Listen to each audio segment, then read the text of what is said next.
আপনি শুক্রবার বা রবিবার দিনকে মাদার গাছ কাউরিকাপের, এটাকে হিন্দিতে বলে, আমরা বলি যেটাকে আকন্দ ফুলের গাছ।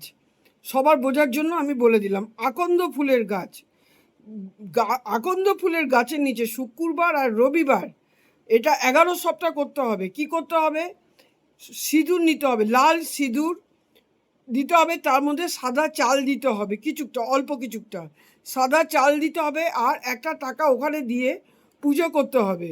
ওখানে হাত জোড় করে বলতে হবে, হে ধনদা যক্ষিণী, ধন যে দেয় সেই যক্ষিণী, হে মহাদেব, হে বিরূপাক্ষ, হে শশীশেখর, হে পিনাকি, যে যে নামে বলতে পারেন, বা হে মহাদেব বলতে পারেন, শুধু আমাকে ধন প্রদান করুন, আমি অত্যন্ত বিপদে পড়েছি।